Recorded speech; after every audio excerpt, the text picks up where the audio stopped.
All right, working class beer reviews. Looking at Samuel Adams Holiday White Ale. So, spiced and citrusy, it says on the can. You got your Brewer Patriot, your normal logo. I used to have a wheat beer glass, but I think I broke it, so I'm going to use this lager glass. I know that's sacrilege. It doesn't fit. You know, in the back of my Jeep, keys are not in the ignition, just so you know. Church key to can. I missed that on one of my videos, and I will never let myself live it down, although it may happen again at another time. So, let's pour that in there. Ah, yes, just like a normal wheat beer is, very foamy. So this might take a little bit to set up here while we kind of look at the details. Maybe if I could put this up here. I know it's a little out of the way.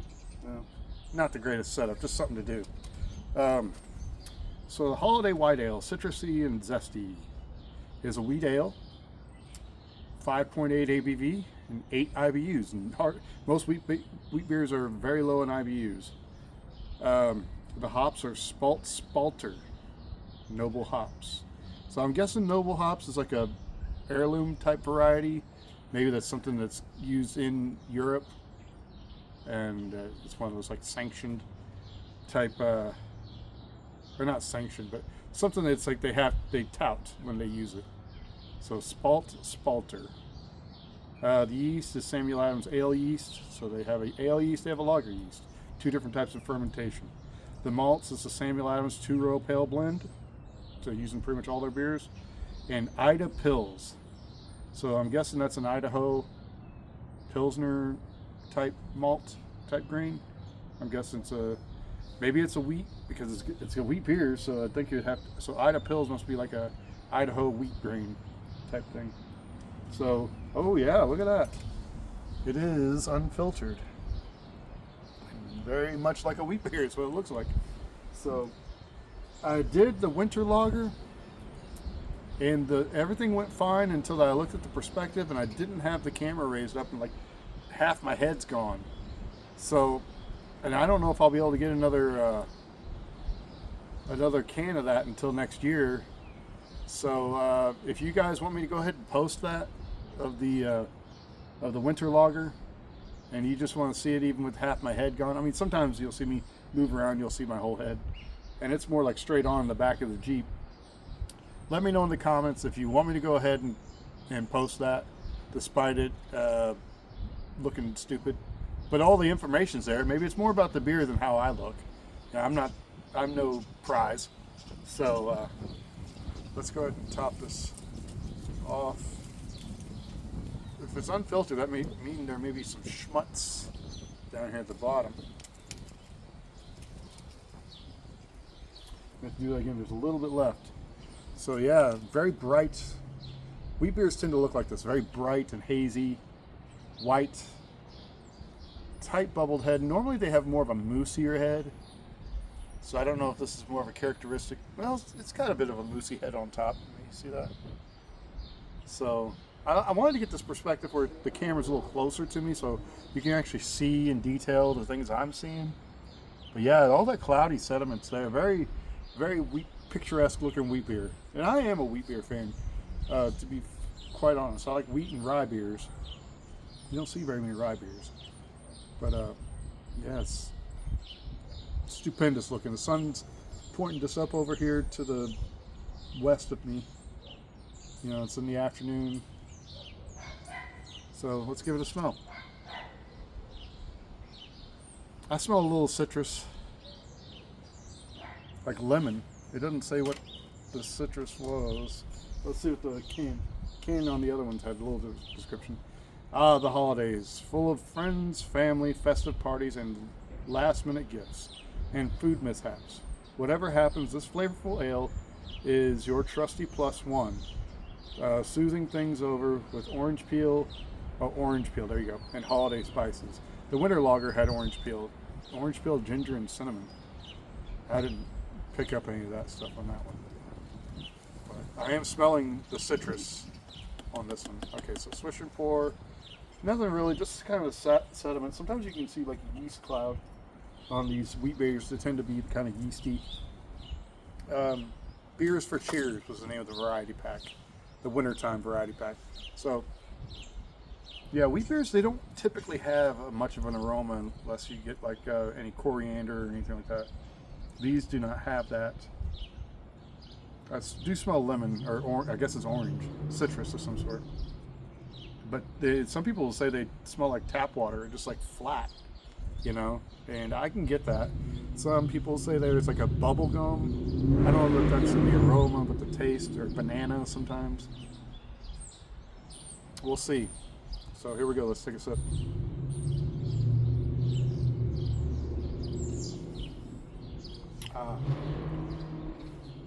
Yeah, you do get that. A little bit of a kind of a bubblegum flavor. It's very faint, not real strong. I don't pick that up. And it's also got that kind of real fluffy mouthfeel that wheat ales tend to have. Now the holiday lager had wheat in it, in the ingredients, and malted wheat. And I didn't get that in that, which is weird. So that must be that the IdaPils, whatever that is. Yeah, the aroma's just not real strong.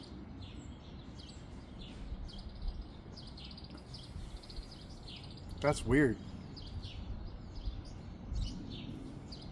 That kind of bubblegum type flavor to it. It's interesting. It's probably the first time.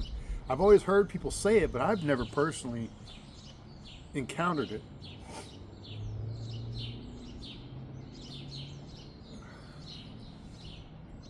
With wheat beers, sometimes you can do that thing if you have a true wheat glass, like a Blue Moon glass or something. You can put the bottle of beer like inside of it and slowly pull it out. I think I did that with my Boulevard wheat video. If you go back in my catalog, you can see that. But it's to help really swirl it up. You want to really agitate it and get all the sediment you can out of it.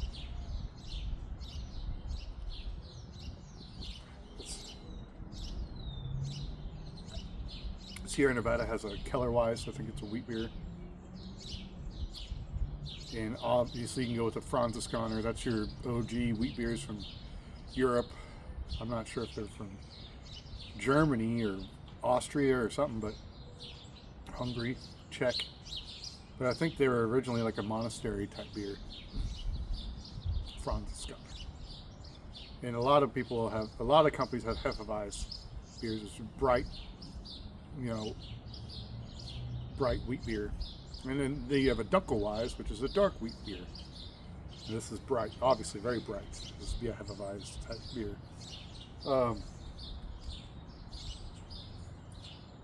In the ingredients list, it doesn't say anything about the citrus. But it didn't, I don't know, maybe they don't have to disclose that they add any other, I guess we could say quote unquote adjuncts, like spice or orange peel. Blue Moon does. Blue Moon says they use orange peel. And Shock Top uses orange peel. So, I don't know. This is good. It's a little more flavorful than I'm used to some wheat beers being. Around here, Boulevard, being close to Kansas City, Boulevard wheat is has been like the go-to beer. Some of their smokestack series have gotten really popular.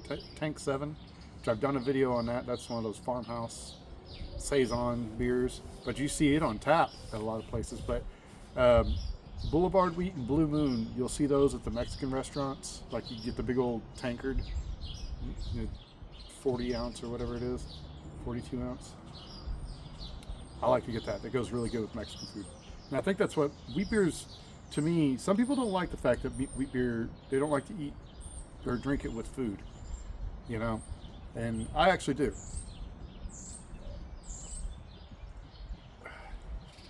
Wheat beers can be filling. A little cloud of haze at the bottom. A little tornado going on there. But yeah, I enjoy this. This is the last of the sampler pack. Again, if you guys want me to post the holiday lager or the winter lager, let me know in the comments and I will go ahead and post it in all its unedited, unaimed glory. Normally what I do when I start a video, I take like just a 3-second shot just to make sure I have the right perspective and everything's placed really well, because I've always had a problem with being too close or too far. I don't want it to be too far away. Obviously too far, you get far enough away, you can see everything, but then I'd have to like reach way out to the camera to get close and see everything. And I don't really want to do that. I want it to be close enough where I'm in range, in frame, but I just have to show you that whatever it is that I'm holding or looking at, so you can see it for yourself as well. So yeah, it's a great. If you're a wheat beer person, this is probably right up your alley. If you're not a wheat beer person, obviously you're not going to like this. It's very quintessential wheat beer.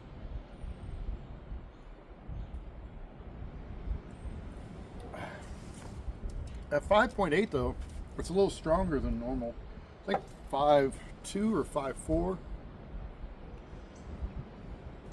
I could be wrong. Maybe the Shock Top and Blue Moon. Maybe it's 5.6, but I know it's in the mid 5s.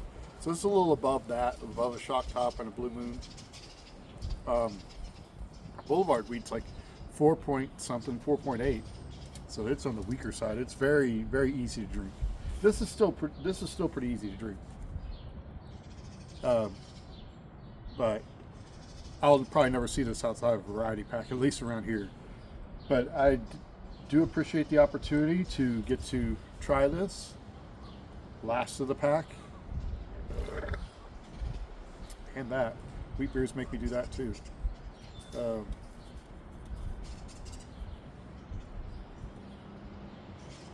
Best by March 2025. Just barely lost the window. It's alright. I'm sure it's fine. In a can, in the cold. Kept cold, it shouldn't be a problem. So anyway, if you guys have had this before, if you like it, let me know in the comments. And again, if you want me to go ahead and post the winter lager video, put it in the comments and I'll go ahead and post it. Otherwise, it's like, I don't know, may not be worth it to me. So I will see you guys later.